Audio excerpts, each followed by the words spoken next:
Hey everyone, it's Uncaptured Rascal show. Um, Please don't forget to like my videos. Don't forget to drop off a comment. Please don't forget to subscribe to my channel, and do follow me on all social media handles. Follow me on Instagram. Follow me on YouTube.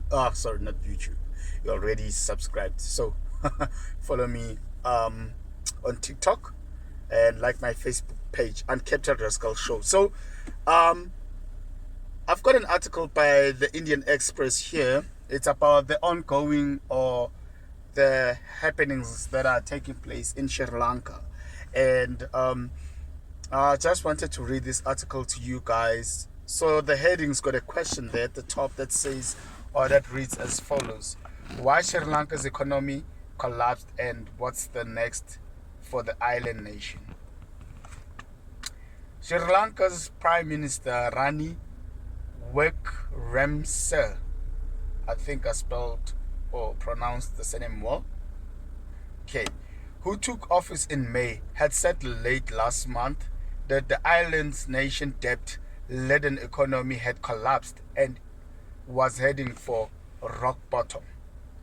Short of cash to pay for imports of such necessities and already defaulting on its debt, Sri Lanka has been seeking help from neighboring India and China and from the International Monetary Fund. On Saturday, both Prime Minister Rani and President Gotabaya Rajapaksa agreed to resign aimed mounting pressure from protesters who stormed both their residence and set fire to one of them. Sri Lankans are skipping meals as they endure shortages and lining up for hours to try to buy scarce fuel. It's a harsh reality for a country whose economy has been quickly growing, with a growing and comfortable middle class until the latest crisis deepened. And then the following question says, how serious is the crisis? The government owes 51 billion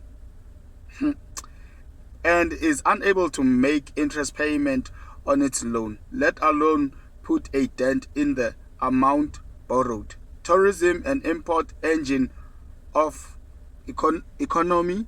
economic growth has sputtered because of the pandemic and concern about safety after terror attacks in 2019, and its currency has collapsed by 80%, making imports more expensive and worsening inflation that is already out of control, with food costs rising 57% according to its official data. The result is a country hurtling towards bankruptcy, with hardly any money to import gasoline, milk, cooking gas, and toilet paper. Political corruption is also a problem. Not only did it play a role in the country squandering its wealth, but it also complicates any financial resources for Sri Lanka. Anit Mukherjee, a policy fellow and economist at the Center of Global Development in Washington, said any assistance from the IMF or World Bank should come with strict conditions to make sure the aid isn't mismanaged. Still, Mukherjee noted that Sri Lanka sits in one of the world's busiest shipping lanes. So letting a country of such strategic significance collapse is not a option. And the third question, yes, I think it's the second question, says, how is it affecting real people? Tropical Sri Lanka normally is not lacking for food, but people are going hungry. The UN World Food Program says nearly 9 of 10 families are skipping meals or otherwise skimping to stretch out their food, while 3 million are receiving emergency humanitarian aid. Doctors have resorted to social media to try to get crucial suppliers of equipment and medicine. Growing numbers of Sri Lankans are seeking passport to go overseas in search for work. Government workers have been given an extra day off for 3 months to allow them time to grow their own food. In short, people are suffering and desperate for things to improve. Another question is, why is the economy in such a dire straits?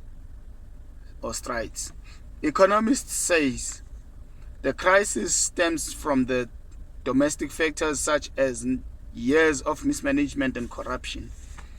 Such of the public has focused on President Rajapaksa and his brother, former Prime Minister Mahinda Rajapaksa.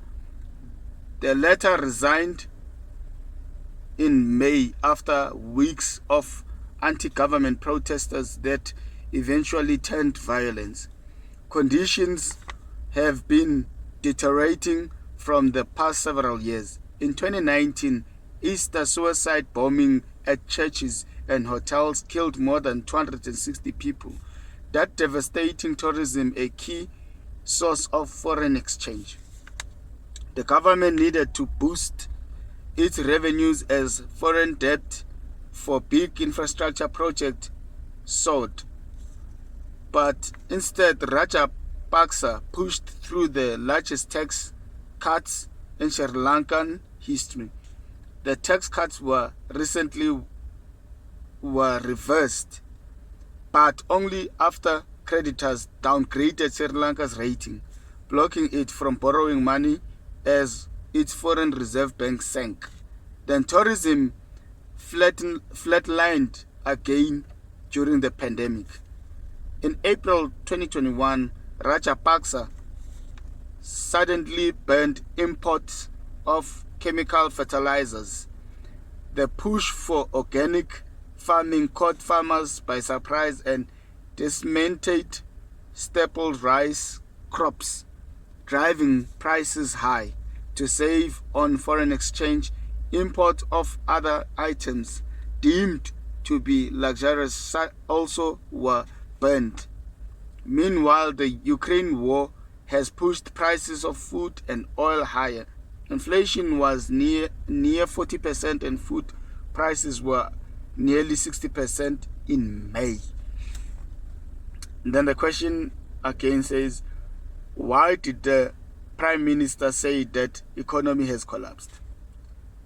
The stark declaration in June by Rani, who is in his 6th term as Prime Minister, threatened to undermine any confidence in the state of the economy and didn't reflect any specific new development. The Prime Minister appeared to be undersourcing the challenges facing the government as it seeks help from the IMF and confronts criticism over the lack of improvement since he took office weeks earlier.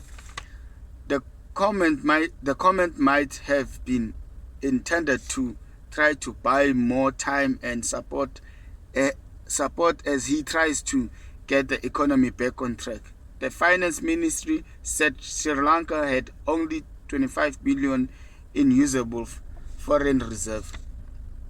That has left it without the wherewithal to pay for import, let alone repay billions in debt. Meanwhile, the Sri Lankan rupee has weakened in value to about 360 to the US dollar. That makes cost of import even more prohibitive. Sri Lanka has suspended repayment of about 7 billion in foreign loans due this year, out of 25 billion to be repaid by 2026. And then the last question: what is the government doing about the crisis? So far, Sri Lankan has been meddling through, mainly supported by 4 billion in credit lines from India. An Indian delegation came to the capital, Colombo, in June for talks on more assistance, but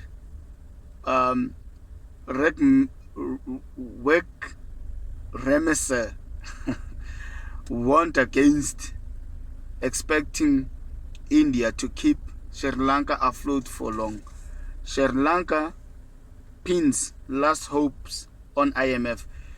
Read a June headline in Colombo Times. That's what they said. The government is in negotiation with the IMF on a bailout plan. And Wickremse, I'll call him that, alright, has said he expected to have a preliminary agreement later this summer. Sri Lanka has also sought more help from China. Other governments like the US, Japan, and Australia have provided a few $100 million in support. Earlier in June, the United Nations launched a worldwide public appeal for assistance. So far, projected funding barely scratches the surface of the 6 billion the country needs to stay afloat over the next 6 months. To counter Sri Lanka's fuel shortages, Ramsey told the Associated Press in a recent interview that he would consider buying more steeply discounted oil from Russia. But okay, that's it. So now what we've heard is that the president has fled the country, has left Sri Lanka, and Sri Lankans have taken over the president's policy. And I know there's funny videos of Sri Lankans swimming in the president's policy, others taking showers, and all sorts. And we have seen a mass march or a mass protest all over Sri Lanka. People were all out demanding the country to be saved. There's shortages of food, shortages of fuel, there's no money, it's bankrupted, because I don't understand why do we always protect them until they drain blood out of our milk. I don't understand why we keep protecting politicians. I don't understand why we keep them in power, even when we see that the ship is sinking under our watch. I don't know why we keep them in power, actually.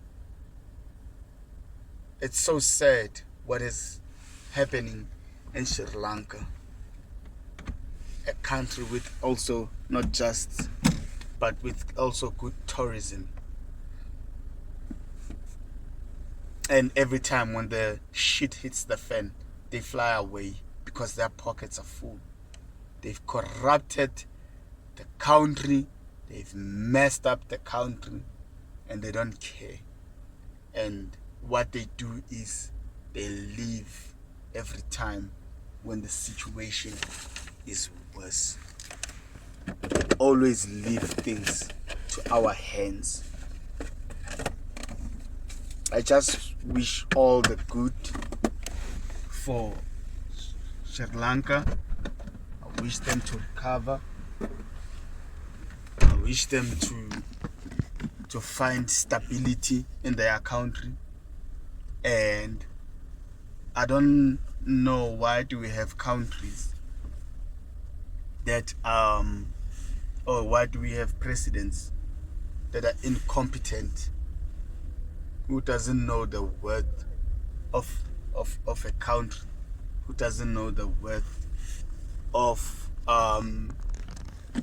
their people, who doesn't give respect to the countries, to the country. So